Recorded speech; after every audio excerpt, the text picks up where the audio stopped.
Tide Talk Web is back. I'm here with my main lady, Penelope. We're doing got a big show for you today here. First off, Mike Locksley was hired as offensive coordinator. I figured it was going to be Hugh Freeze because that's what everything seemed like. Seemed like that's what Saban wanted. I think there's a few catches with that.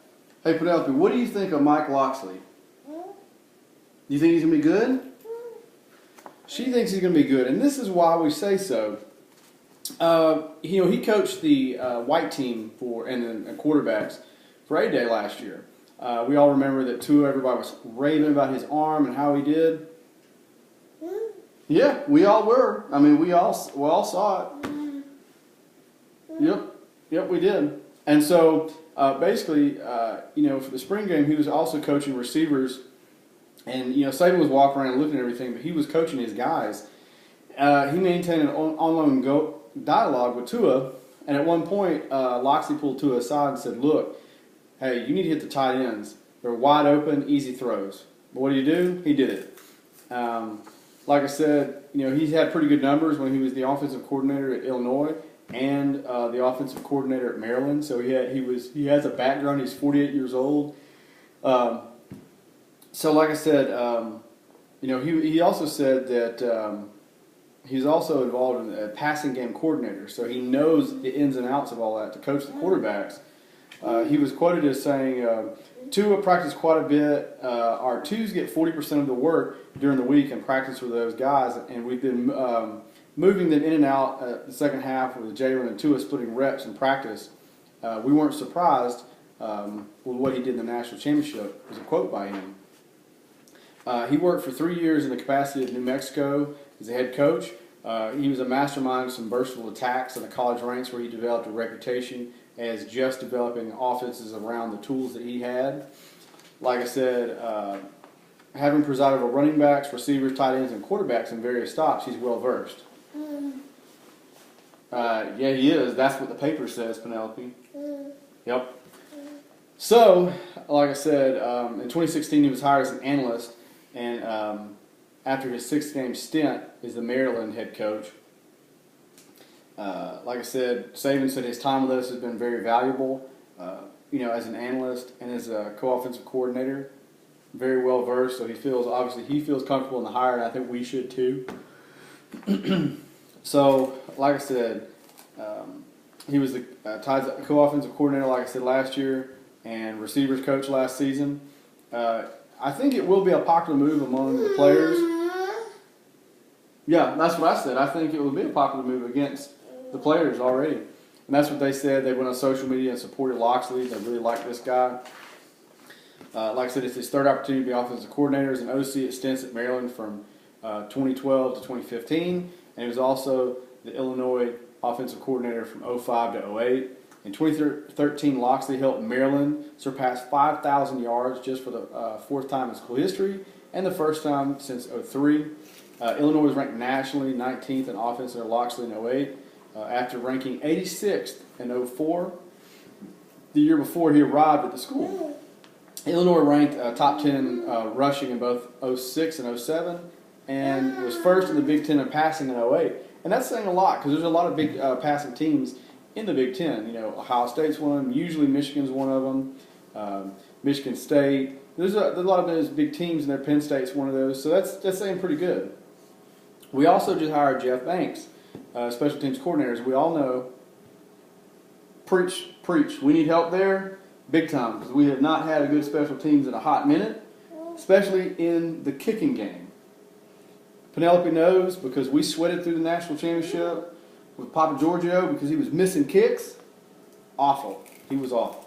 But anyway, we're going to get that fixed. That's a big reason I think why he was hired on. Like I said, he spent five seasons at Texas A&M. Preach. They got some good recruits. He's also a good recruiter. Like I said, Banks was slotted in 2017 as the number 17. Was number 72 recruit in the country. I think he'll do a little bit better with the Tide, obviously. 7 of the Aggies' 28 signees, he brought him in, so that's good. He's a former punter. Yeah, he is. He's a former punter. So I think that's going to help and pay dividends in the kicking game because before that, we just had a bad kicking game, and a lot of times I know Papa Giorgio has had to consult outside of the kicking game. I know Foster did. He had to consult with guys in the NFL like Chris Manolio and Morton Anderson for kicking advice. So, but Jeff Banks being a former punter, kicker, I think that's going to pay dividends in that side of the ball, and hopefully to actually recruit a good kicker. You know that guy Eddie Pinero at Florida. You know he's kicking himself in the ass for not coming to Bama. Could have had 2 national championships by now. Burn! Anyway, like I said, the Aggies featured the nation's top team special teams unit. Texas A&M ranked third in net punting of 17 and 16. It was also second in the nation in punt return average this past season. So that should be good for the Tide. Hey, eat your food. Eat your food. Hey, eat it. Okay. We also hired Penn State assistant Josh Gaddis from Penn State. He was receivers coach and offensive coordinator last year. Like I said, Gaddis has been at Penn State for 4 years, and he was 2 years before that. He was also at Vanderbilt. Like I said, he spent 2 seasons at Vanderbilt, like I said, in Western Michigan in 2011. Gaddis is the number 14 recruiter nationally, currently ranked. So that's good. So that's another guy that we're going to get to bring in to recruit.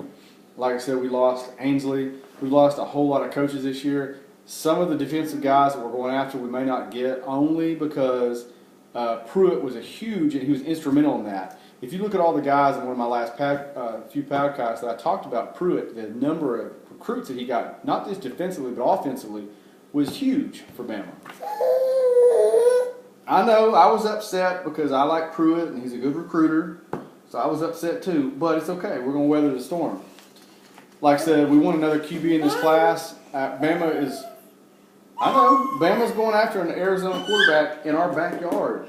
In our backyard, yes. In Gilbert, Arizona, Brock Purdy, 6'1", 200 pounds, threw up a lot of yards last season. A lot of programs are after him, so we'll see. We may get him, we may not. Bama also wants to sign 2 receivers in this group, Justin Ross. The whole world's high on him.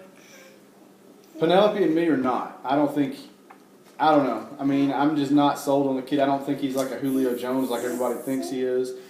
We're also going after Phoenix City Central, Jalen Waddle of Bel Air, Texas, and Jacob Copeland of Pensacola, Escambia High School. I'd rather have Jacob Copeland and Jalen Waddle. That's just me.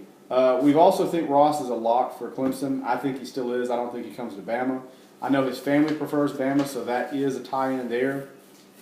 Waddle, like I said, he was a Texas A&M kind of lean, but it's going to come down to Texas and Bama. Penelope, do you think he comes to Bama? She doesn't think so, but we'll see. We also want 2 defensive linemen. We have a current commit, Bobby Brown. Like I said, it's his prerogative of Arlington, Texas, and we also are going after Huntsville Lee star Malik Langham. I think he will be assigned for the Tide. And we're also going after New Jersey star Tyler Friday. But I think he announced Saturday, and as far as I know, I don't think it was Bama. Hold up 1 second. You want some more? All right. So we also want 2 defensive backs in this class. Like I said, I think we're going after Patrick Surtain. He's got a good chance to land with the Tide. And we also want to go Tyson Campbell. They're visiting Bama. They visited Bama this past weekend. No commits yet, but we'll see. Like I said, I think we're going to get one of those or possibly 2 of those guys. I know Georgia's going in after them because let's just say we torched Georgia the whole second half when we actually had a quarterback, or when we had a quarterback that was more comfortable passing. Sorry, Hurts, we love you, man, but we torched them. They have a bad secondary, and it showed. We exposed them really bad. And Auburn sort of did too in their game. So we're going after those. Linebackers, we've got J.J. Pearson of Moultrie-Colquitt County and Quay Walker of Cordell-Christ County. Slated to visit Tuscaloosa this past weekend. Hopefully they had good visits. Peterson's committed to Tennessee with Pruitt. He would be a Bama lean, but Pruitt went to Tennessee. Chances are that Walker could eventually flip to Bama. Or Georgia, so we don't know. It's kind of up in the air. Texas, Vernon Jackson of Bowling, Texas, has been committed to Alabama for 7 months. He's flirting with A&M, so we'll see how that goes if they pull in late. Like I said, some quick stats. The cornerback Tyson Campbell, 6'2", runs a 4.47. We want this guy. He's the guy that I want. the big pull at defensive back. So we'll see how that goes. Like I said, he had 36 tackles, 2 interceptions, a forced fumble last year. Some think the guy's a lock for Georgia. We'll see. Georgia's killing on the recruiting. We'll have to just see. He's the guy I want. Also looking at QB James Foster. He was committed to North Carolina and Missouri at one time. This kid actually is kind of a sleeper. He passed for 2,500 yards, 30 touchdowns, and only 3 interceptions. LSU's hard on this guy's case. We're also after safety Julius Irving. He's another guy that I kind of want. 6'2", 185, can gain about 10, 15 more pounds, possibly be 200, runs a 4.6. I know he's good. He's out of Anaheim, California. Like I said, he 52 tackles, 5 INTs as a senior. Like I said, he also caught a pass for a touchdown. He will be hosted by Najee Harris, so that's good. He's another California kid. Like I said, we also have a linebacker committed. Like I said, Vernon Jackson. He actually, believe it or not, he ran for a lot of yards as a running back and 41 touchdowns in high school. So, but we want him as obviously, he's not the fastest. He only runs a 5.1, so for a speed in the SEC and a running back, probably wouldn't happen. We also have Malik Langham. He's a guy we're going after. I just mentioned ago, defensive end. I think he's a lock for Bama. Also, Tennessee's coming in late recruiting him, so is Vanderbilt. Like I said, linebacker J.J. Peterson we're after. He's a big one, 6'2", 210, 4'7" guy. He's more projected as an outside guy. He's committed to Tennessee. We're coming in on him late. Like I said, some of these defensive guys is tough because a lot of them were Pruitt. So that kind of hurt us when he left late in the year. But we'll recover and make a rebound next year. Like I said, we're after offensive lineman Nicholas Petit-Ferrer. He's 6'5", 265, runs a 5 flat. He's a top 5 offensive tackles in the country. Florida and Ohio State are also throwing in recruiters on him, so we'll see. Like I mentioned, the wide receiver we're after, Justin Ross. I don't want the kid. He's 6'4" and almost runs a 5 flat. I'm not sold on the kid. Maybe I'm wrong. I'll admit it if I am.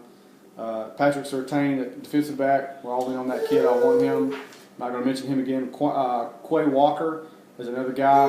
6'4", 228, runs a 4.7 out of Cordell, Georgia. He's committed to UA as of June 8th. Hopefully he sticks and stays with us, baby. We've also got a wide receiver, cornerback guy, Xavier Williams. He's a guy, like I said, he's good. He's recruited by Mike Loxley. He's already committed, so he's one there. So we'll see how it comes down the stretch. Hopefully I'll have another video for you pretty soon about more recruiting, more updates. Penelope needs to get off here because she needs more snacks. Anyway, that's been Tide Talker Web. We're out.